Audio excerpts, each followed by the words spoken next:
안녕하십니까. 좋은 아침입니다. 제가 설교 시간에 종종 다른 종교에 대해서 언급을 하게 되는데 이것에 대해서 혹시라도 오해가 없으시기를 바랍니다. 절대로 저는 다른 종교를 비하하거나 비난하려는 것에 목적이 있지 않기 때문입니다. 그러나 있는 그대로 종교라고 하는 어떤 특징에 대해서 설명을 드리기 위함입니다. 불교라고 하는 종교의 특징이 있습니다. 그 특징을 한마디로 표현한다면 인과응보라고 할 수 있습니다. 거기에서 등장하는 그 교리가 그 유명한 환생이라고 하는 교리입니다. 환생이라는 것은 쉽게 말해서 이 땅에 우리가 삶을 살아가면서 못된 짓을 많이 하고 또는 게으르고 남에게 해를 끼치며 살던 자는 죽어서 다시 환생을 하게 되는데 그것을 이제 축생도라고 불교에서는 표현을 하는데 즉 가축으로 다시 태어나서 평생 죽도록 일만 하다가 고기까지 인간들에게 다 뜯기고 나서 생을 마감하게 된다라고 하는 뜻이 담겨 있습니다. 그래서 아마 여러분 많이 들어보셨을 텐데 우리 옛날 어르신들이 "야 밥 먹고 바로 누우면 소된다."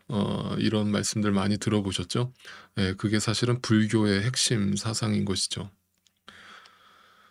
그런데 어떤 분들은 기독교도 단순히 이런 불교적 개념에서 인과응보의 개념으로 이해하고 계시는 분들이 의외로 많습니다.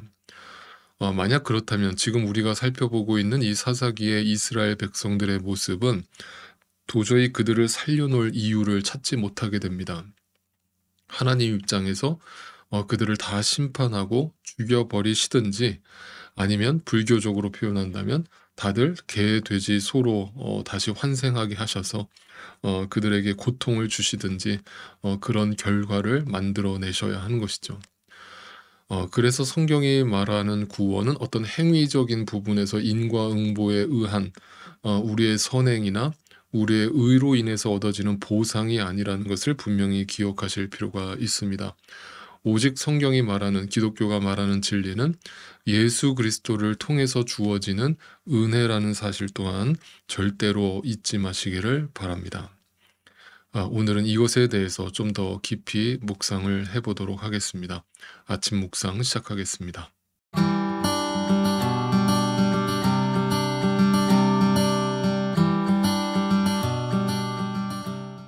자, 이제 사사기 10장으로 넘어가 보겠습니다. 1절을 보시면 사사 돌라에 대한 이야기가 간단하게 서술되고 있습니다. 그리고 또 3절에 보시면 사사 야힐에 대한 이야기가 등장을 합니다.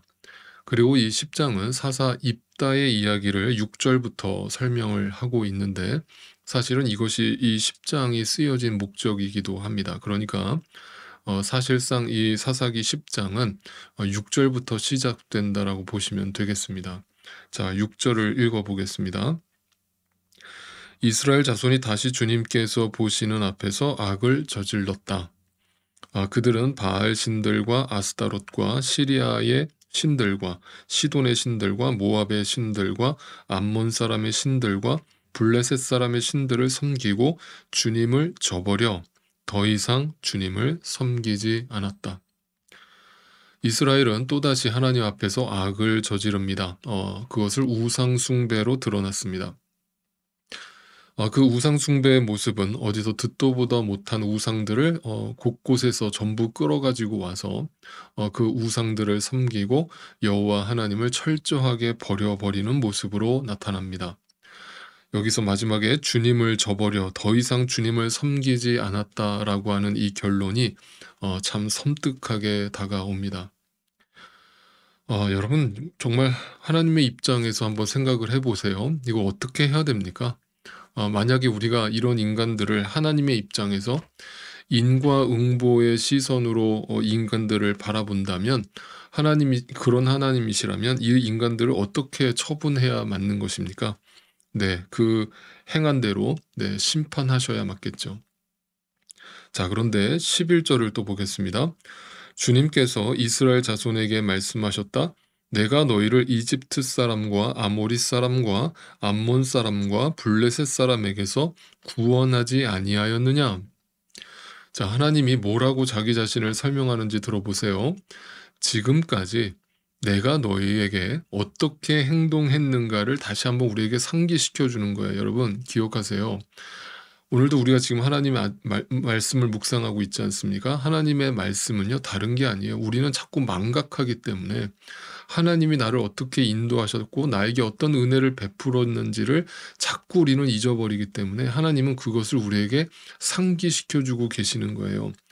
그것은 마치 사울에게서 그 눈에 예수님을 만나고 나서 눈에서 비늘 같은 것이 벗겨졌다라고 표현하는 것처럼 우리는 오늘도 자꾸 그 눈에 비늘 같은 게 씌어지는 거예요. 그래서 하나님을 온전히 보지 못하는 거예요. 그래서 자꾸 또 우상에게로 빠지는 거예요. 이 세상이 던져주는 그 먹을 것에 취하는 거예요. 그럴 때 우리가 하나님의 말씀을 이렇게 규칙적으로 계속 듣고 묵상하는 이유가 뭐예요? 하나님은 그 말씀을 통해서 다시 한번 우리 눈에 비늘을 벗겨내시는 작업을 하시는 거죠. 그러니까 여러분 오늘도 이 아침 묵상을 통해서 여러분 말씀을 들을 때 여러분의 눈에 그 씌어 있던 비늘이 벗겨지는 것을 경험하셔야 되는 거예요. 그리고 다시 한번 그 하나님을 보게 되셔야 되는 거예요. 그런데 그 하나님은 자기를 어떻게 설명하고 계시는가? 과거를 돌아보라는 거예요. 내가 너희를 어떻게 인도했으며 어떻게 너희를 구원했으며 너희에게 어떤 은혜를 베풀어서 너희가 여기까지 오게 됐는지를 잊어버리지 말라는 거예요. 그러면서 12절을 보세요. 시돈 사람과 아말렉 사람과 마온 사람이 너희를 압제할 때에도 너희가 나에게 부르짖었으므로 내가 너희를 그들의 손아귀에서 구원하여 주었다. 여기서 부르짖었다는 건 뭐예요? 그들이 회개했다라는 말의 의미가 아니라 너무 고통스러워서 살려달라고. 그러니까 이거야, 인간이라는 존재는 늘 이거의 반복인 거예요. 평안해지면 하나님을 잊어버리고 우상을 숭배하고 자신의 삶에 고통이 찾아오거나 힘든 순간이 오면 또 하나님께 부르짖으면서 살려달라고 아우성을 치고, 네, 이것을 반복할 때 하나님은 그때마다 우리에게 은혜를 베풀어 주셔서 우리를 살려주셨다라는 거예요. 그러면서 13절 그런데도 너희는 나를 저버리고 다른 신들을 섬겼다예요. 그렇게 고통스러워해서 내가 너희를 그 고통 가운데서 건져주고 인도해 주었는데 그 순간만 벗어나면 언제 그랬냐는 듯이 또 그 은혜를 망각하고 다시 우상에게 빠져버리는 너희의 모습을 나는 지금까지 수도 없이 지켜봤다라는 것을 하나님이 우리에게 상기시켜주고 계시는 겁니다. 그러니까 그런데 너희가 뭔가 크게 착각하고 있는 것 같아 라면서 하나님 말씀하시는 거예요. 내가 정말 너희의 이런 모습을 지켜보는 것이 지겹다 지겨워. 이제는 내가 절대로 너희를 구원하지 않을 거야 라면서 뭐라고 얘기하는지 보세요. 14절 보세요. 13절 다시 보세요. 그런데도 너희는 나를 저버리고 다른 신들을 섬겼다. 그러므로 내가 다시는 너희를 구원하여 주지 않을 것이다. 그러니까 하나님께서 내가 절대로 다시는 너희를 이런 식으로 구원해 주지 않을 거야. 내가 너희를 버려버리겠다라는 말씀을 하고 계시는 거예요. 여러분, 하나님이시잖아요. 그죠? 그런데 하나님이 결국은 여러분 이 결론을 어떻게 됩니까? 하나님이 이들을 구원해요, 안 해요? 네, 결국은 또다시 구원하시고 그들을 용서하시는 장면을 나온단 말이에요. 그런데 하나님이 한 번 뱉으신 말을 어떻게 철회할 수 있습니까? 네, 그런데 하나님이 철회하세요. 여러분, 잘 생각해 보세요. 여러분, 종교라는 것이 뭐냐면요. 신과 인간이라고 하는 그 대명제가 있어야 종교가 성립되는 거잖아요. 근데 인간이라고 하는 존재는 그 종교의 틀에서 어떻게 행동을 해야 되냐면 그 신을 감동시켜서 복을 받을 만한 어떤 행동을 해서 그 보상으로서 이 땅의 복을 받으며 사는 거예요. 그게 기본적인 어떤 종교의 틀이고 어떤 대명제예요. 그런데 여러분, 기독교의 하나님을 이해하기 위해서는 이런 세상 종교들이 말하는 것처럼 단지 신과 인간의 관계로 이해를 하시면 이런 장면들이 절대 이해가 안 되는 거예요. 그런데 기독교의 하나님은 어떻게 이해를 해야 되냐면 부모와 자식의 관계로 이해를 해야만 오늘 말씀과 같은 이 내용들이 해석이 되기 시작하는 거예요. 그러니까 이런 종교는 세상에서 없는 거예요. 기독교가 유일해요. 뭐냐면 절대자이신 신이 인간을 자식이라고 여기고 자기를 아버지라고 부르라고 하는 종교는 기독교밖에 없는 거예요. 다시 말하면 부모와 자식의 관계로서 신과 인간의 관계를 설명하는 종교는 기독교밖에 없다라는 뜻이에요. 그러니까 이 장면을 신과 인간의 관계로만 이해를 한다면, 무슨 말인지 좀 이해가 되고 계시죠? 신과 인간의 관계로만 이해를 하신다면 지금 이 장면이 이해가 안 되는 건 뭐냐면, 신이 한 번 뱉은 말을 주워 담는 거예요. 네, 그러니까 그게 이해가 안 되는 거예요. 어떻게 신이 인간에게 뱉은 그 저주든 축복이든 그 말을 다시 주워 담을 수 있냐는 거예요. 그런데 이 장면을 부모와 자식의 관계로 이해를 해보면 이해가 돼요. 뭐냐면, 여러분, 부모도 자식을 키우다 보면 이러한 순간들이 와요, 안 와요? 이렇게 속상할 때가 있어요, 없어요? 내 뜻대로 자식들이 행동을 해요, 안 해요? 안 하잖아요. 그러니까 이런 순간들이 어떻게 보면 부모의 입장이 되어 보면 우리는 100% 공감이 된단 말이에요. 그때마다 화가 난 부모님들이 자식한테 무슨 말을 뱉으십니까? 뭐 호적에서 파버리겠다는 둥, 더 이상 너는 내 자식이 아니니까 나가버려. 내가 문 걸어 잠글 거야. 내가 다시는 너 우리 집에 들어올 생각도 하지 마. 라면서 엄한 소리 하시는 부모들을 우리는 종종 만나잖아요. 그죠? 그런데 진짜 그것을 있는 그대로 실행하는 부모를 여태까지 보셨어요? 여러분 못 보셨죠? 만약에 그걸 봤다라고 그러면 그 부모는 정상이 아닌 거예요. 못 봐야 정상인 거예요. 여러분 진짜 부모라면 말로는 그렇게 험한 말을 뱉을 수는 있어도 절대로 그 자식을 포기 못하죠. 그 자식을 버릴 수 없죠. 그 자식을 인과응보의 시선으로만 바라볼 수가 없죠. 네, 어떻게 결론이 나요? 자식이 이기는 부모가 있어요, 없어요? 없어요. 결국 그거는 뭐냐면 부모가 자식보다 더 큰 사랑을 가지고 있다는 뜻이에요. 잘 기억하세요. 우리는 항상 이 부모의 사랑을 배워야 하고 이 부모의 사랑으로 우리는 항상 살아가야 되는데, 그것이 어떻게 보면 예수 그리스도의 마음을 알아가고 하나님 아버지의 마음을 알아가는 것인데, 그것은 뭐냐면 더 큰 사랑을 가진 자의 마음이에요. 더 큰 사랑을 가진 자는요, 비로소 져줄 수 있어요. 져주는 게 사실은 이기는 거예요. 그럴 때 그 속에서 진짜 용서가 나오고 은혜가 나오는 거예요.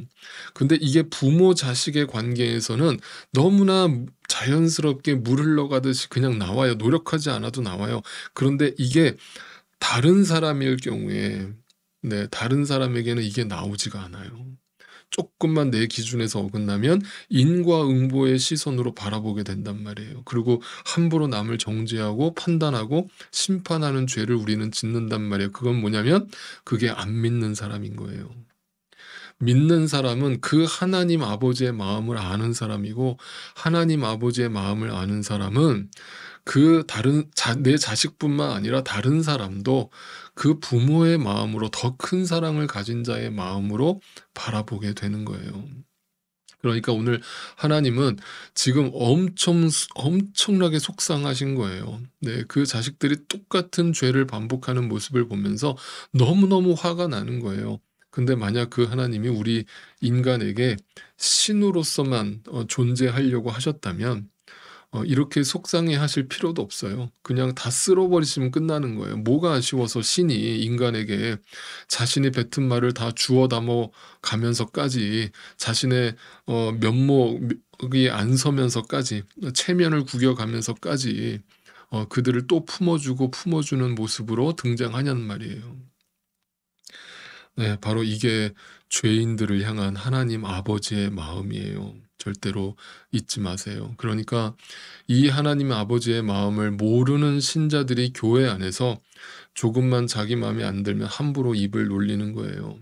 네, 여러분 십자가로 돌아가세요. 십자가로 돌아가서 죽으세요. 아버지의 시선을 회복하세요. 네, 그리고 나서 14절을 다시 보세요. 너희가 선택한 신들에게나 가서 부르짖어라. 너희가 괴로울 때에 그들에게 가서 구원하여 달라고 해라. 라면서 하나님이 그 신이, 너희가 우상으로 섬기는 그 신이 진짜 신인지, 너희를 누가 끝까지 참아주고 품어주고 여기까지 너희를 인도한 신이 진짜 신인지 한번 너희가 스스로 생각해 봐. 라면서 우리에게 질문을 던지시는 거예요. 그러면서 16절이 이렇게 끝나죠. 그리고 그들이 자기들 가운데 있는 이방 신들을 제거하고 주님을 섬기니 주님께서 이스라엘 겪는 고통을 보고만 계실 수 없으셨다. 뭐예요? 결국 그들을 다시 품어주셨다로 결론이 나는 거예요.